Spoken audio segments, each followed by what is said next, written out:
La définition de l'astrophotographie, en fait, c'est photographier le ciel, donc en pose longue. Parce que l'œil humain n'est pas capable de voir, d'accumuler de la lumière, comme un appareil photo, et du coup, il faut qu'on puisse se rendre compte de ce que c'est. Donc l'astrophotographie, c'est photographier ce que l'œil humain ne peut pas voir.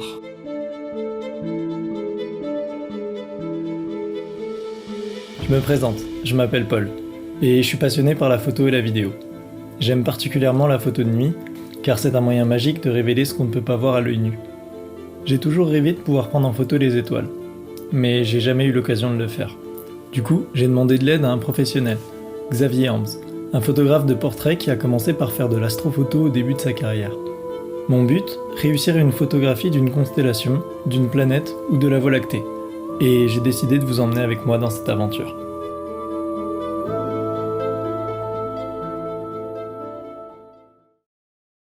Voilà, je me présente, je m'appelle Xavier Hams, j'ai 41 ans. Ça fait une quinzaine d'années que je suis dans la photographie, donc j'ai commencé par faire de l'astrophotographie. Et puis après j'ai dérivé un peu dans tout ce qui est animalier, paysage, pour maintenant en venir au portrait et à l'activité sportive aussi, tout ce qui est sport équestre.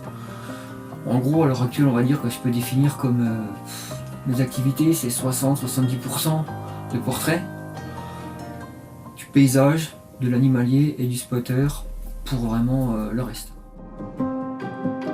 Alors oui, j'ai un autre métier à côté, ça fait 21 ans que je suis technicien dans un atelier à Decathlon, donc je m'occupe du service après-vente, tout ce qui est réparation, entretien, de ski, vélo, voilà ce que je m'occupe à Decathlon à l'heure actuelle. Donc l'astronomie, en fait, c'est quelque chose qui m'a toujours attiré depuis que je suis tout petit. J'ai toujours aimé lire des revues spécialisées, les magazines, voir les photos dans les années 80, même des magazines, début des années 90, où l'astrophotographie se développait un petit peu, et on voyait des belles choses. À l'époque, moi j'étais fasciné. J'ai toujours aimé aussi regarder tout ce qui était le ciel, donc la lune, les étoiles, voir qu'est-ce que c'est que ces choses brillantes, ces points brillants dans le ciel, voir qu'est-ce que c'était. Quand j'avais 8-10 ans, mes parents m'ont acheté un télescope. Bon, pour découvrir, je pointais, j'arrive à voir la lune, j'arrive à voir les cratères, j'arrive à voir les plus grosses planètes, parce que quand on est gosse, on ne sait pas faire la différence entre une planète et une étoile. Donc on voyait quelque chose d'un peu plus brillant dans le ciel, donc on va dire la curiosité m'a attiré sur ces points, et c'est là qu'on commence à découvrir les planètes. Donc voilà quoi, tout ce qui était ciel profond, nébuleuse, amas, à l'époque, non, c'était inimaginable de pouvoir voir où c'était.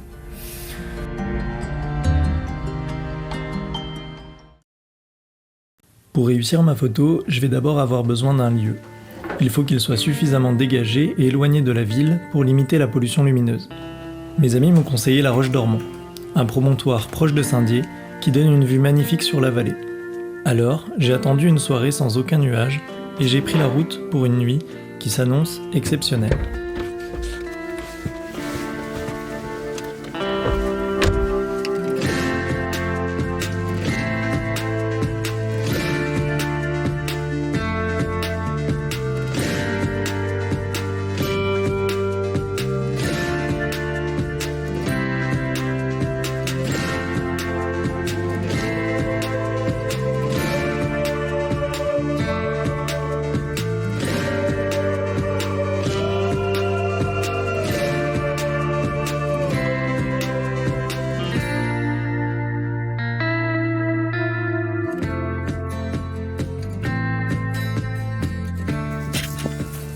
Ok, j'ai fini de repérer les lieux, l'endroit est vraiment top, mais là il fait pas encore tout à fait nuit. Du coup je vais aller me mettre un peu au chaud parce que là il fait vraiment froid. Et puis je reviens tout à l'heure quand la nuit sera complètement tombée pour pouvoir commencer à faire les premières photos. Allez, on se retrouve tout à l'heure.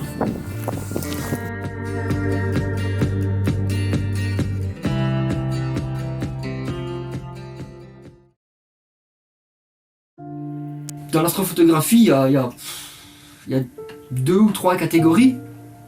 Il y a le planétaire, donc il y a des gens qui peuvent passer leur vie sur la Lune, à photographier la Lune, donc toutes les phases de Lune, sachant que le planétaire, on n'a pas forcément ce qu'on veut du premier coup. Les conditions météo jouent énormément. On peut se dire aujourd'hui, ah on a un super ciel, ah je vais sortir photographier, ah bah non ça turbule. Donc vous avez une planète dans le télescope ou dans l'appareil photo qui fait comme ça. Donc on ne voit pas de détails. Après il y a le ciel profond, donc tout ce qui est objet du ciel profond, donc ce qu'on appelle objet du ciel profond, c'est les objets au-delà du système solaire. Et puis la troisième catégorie, il y a le grand champ. Le grand champ c'est beau. On peut faire de l'astrophotographie, par exemple un arbre mort avec la Voie lactée, un paysage de montagne avec la Voie lactée, par exemple un clocher d'église avec la lune. Il y a plein de possibilités là, plutôt artistiques, plutôt que photographie pure. Voilà comment moi je vois les trois grandes familles, donc planétaire, ciel profond et puis un petit peu artistique avec des moyens un peu plus, on va dire, limités au niveau du matériel photo. Les difficultés de l'astrophotographie, elles sont énormes. À l'époque je faisais ça, j'ai commencé quand j'ai vu des photos sur les magazines. Et je me suis dit un jour j'arriverai à faire ça. Donc je me suis borné à faire ça. J'ai bouffé de la photo, j'ai bouffé des sorties, des recherches sur internet, des recherches sur les magazines. Après j'ai intégré un club d'astronomie et c'est là en fait qu'un papy m'a expliqué les grandes lignes. Donc lui, il connaissait les grandes lignes, mais il ne pratiquait pas. Donc il connaissait la théorie, mais il ne connaissait pas la pratique. Moi, je maîtrisais plus la pratique, mais la théorie, je la connaissais moins. Donc en écoutant ses conseils, j'ai réussi à tout mêler et à arriver à faire des choses, on va dire, correctes, publiables, parce qu'à une époque, j'avais quand même 1 à 2 publications dans des magazines spécialisés. Ça demande une maîtrise, on va dire, assez grande, d'une chaîne assez longue. La première chose, c'est la maîtrise de son matériel. La deuxième chose, la maîtrise de la technique photo et la maîtrise de l'informatique. Et il y a le troisième paramètre, le dernier paramètre, c'est la maîtrise de la météo. Aujourd'hui, avoir un ciel bleu, c'est pas forcément avoir un beau ciel. Il peut avoir un voile, il peut avoir de la turbulence, qui font que les conditions ne seront pas bonnes pour faire une belle photo.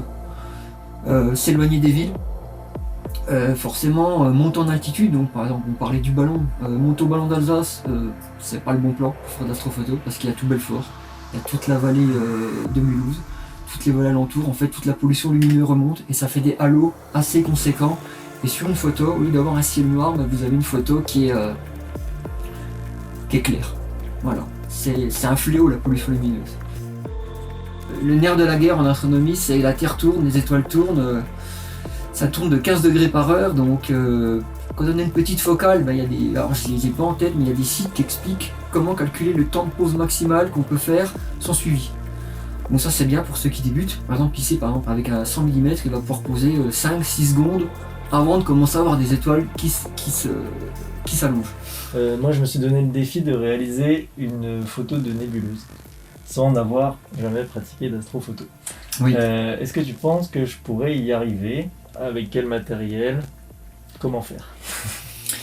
Alors, faire de l'astrophoto avec un trépied, un appareil photo, c'est possible. Oui, c'est possible, c'est tout simple. Il suffit en gros de savoir où sont les choses. Parce qu'aujourd'hui, le ciel, c'est vaste et c'est comme une carte en fait. C'est comme une ville. Donc une ville, on sait qu'on a les rues, les maisons. Et le ciel, c'est exactement pareil. On a les constellations et dans les constellations, il y a les objets qui s'y situent. Donc une fois qu'on a une bonne connaissance de ça, à l'heure actuelle c'est super facile parce qu'il y a les applications sur téléphone, donc il suffit de regarder son téléphone, de le pointer, voir là il y a quelque chose, on sait que c'est là. Donc on pointe l'appareil photo. Avec une pause de 30 secondes sur un trépied avec un objectif, même à 200 mm couvre assez, en montant un peu les ISO, on aura des étoiles filées, ça c'est inéluctable, mais on verra l'objet.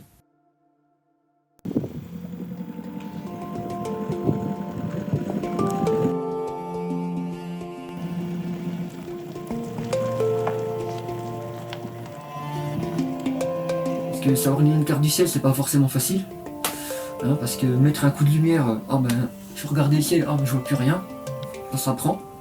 Donc une lumière rouge, très faible intensité, comparer, tourner la carte dans le bon sens pour se dire là c'est comme ça. Et après on donne des idées d'échelle, de distance. On pointe, on arrive à trouver les objets. C'est bon, la nuit est tombée complètement. Il fait complètement noir autour de moi. Je suis tout seul dans la forêt, c'est un peu flippant.